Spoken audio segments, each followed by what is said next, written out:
Hi, welcome to the Market Alert for Monday, 10th of June 2019. So, last week, Fed speak sparks best week for stocks in 6 months. USD and yields plunge, so the yield curve continuing to move lower. So let's start off with this. Friday we were waiting for the non-farm payrolls and they came in at a paltry 75k. They were forecast 177, 102,000 difference. And of course, you know what the market did. So just scroll over here. You can see the market. This is the Dow trading down to the 200 bar moving average in the pre-news session. And then the bad news is turned into good news, as ever. And of course, this is now giving them some sort of leverage to actually go forward next month and reduce interest rates. It'll be interesting to see if they actually do that. When they said they were not going to do it, they've changed their minds. But there's no surprise there. I mean, they're entitled to change their minds, of course. I mean, as the data comes in, but then the data isn't real either. But anyway, the so-called bad news. Now, many years ago, or prior to 2008, this sort of news would have sent the Dow spiraling to the downside. And it just goes to confirm and show how rigged this market really is now.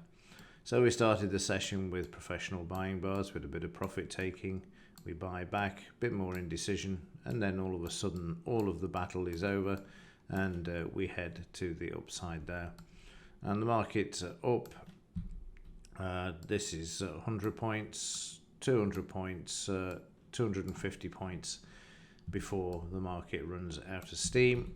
And then we see prices trade sideways for the remainder of the session. But mission accomplished, and prices on the upside. Now, overnight, something interesting is happening. This is because Trump called off the trade war, or deal, still a war, whichever way you slice it, any sort of trade deal.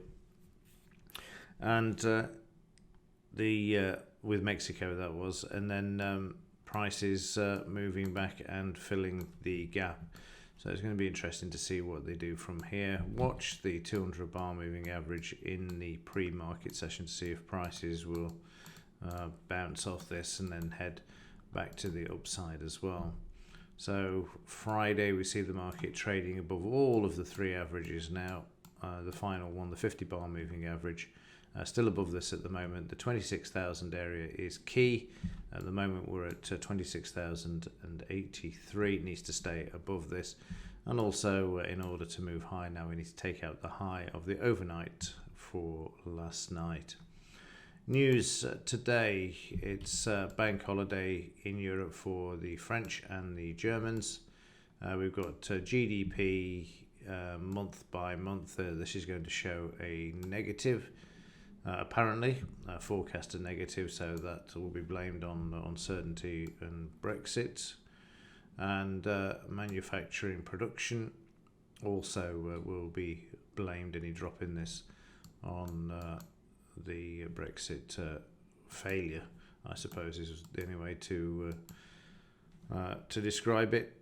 And in the pound, in the daily chart, so the market sideways, waiting for now to see what happens with regards to the new Prime Minister of the UK, May, having officially resigned on Friday but remaining in Downing Street until a successor is selected, and 60% bet at the moment on Boris Johnson. So it's going to be very entertaining, to say the least. It's from bad to worse. Anyway, in the intraday, we can see the market again. This 200 bar moving average is just something else. The market closing above this, get a 76% retracement. The market puts in a new high but fails to hold, and then we get a double bottom, and then we've got the FOMC, the non-farm payrolls, and then once the dollar starts to gain its strength again, the pound starts to move lower. And overnight we've just taken out the 200 bar moving average. So again, it will need to get it back above this if it is to move higher, but a fairly quiet market. So in Bitcoin, we can see that we've got the market higher on Friday, down on Saturday, down on Sunday, and finding a bit of support here at the moment. So the retracement of this recent move well and truly established here at the moment, and you can see this in the 4-hour chart as well. We're now below the 200 bar moving average. It will need to get back above this in order to move higher. At the moment there's downside pressure, and this is going to be the same for the 15 minute with the 200 bar moving average as well. Short here yesterday and here, and you can see the bit of downside pressure. The buy side tending to fail at the moment because there is the retracement going on inside of the daily chart at the moment, which we can see here. So it's crucial the market remains above the lows here. We've got buying pressure here, which is why the market's bounced. It needs to hold above this level if prices are to remain fairly stable there. And finally, the implied volatility 1432 on Thursday. Let's just refresh, see what happened here. It should have dropped 1456. It's actually up slightly there. Again, no surprise given the uncertainty, I suppose, but not too much of a change there. Meanwhile, Deutsche Bank lower on get rid of these adverts.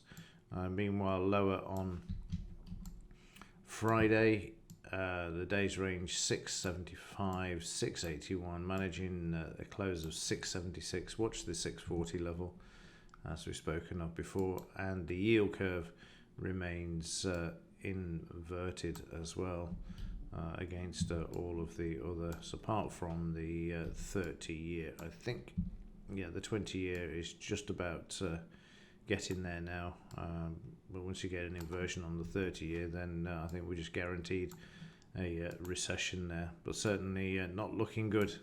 The risk elements of the bond markets obviously screaming that there is a problem in the financials. Okay, that will do it for this one. Let's see how the Dow pans out today. It's not an awful lot. The pound may react to the GDP and factory orders, but otherwise, let's see what happens. And with that, as ever, thanks for watching. See you in the next one.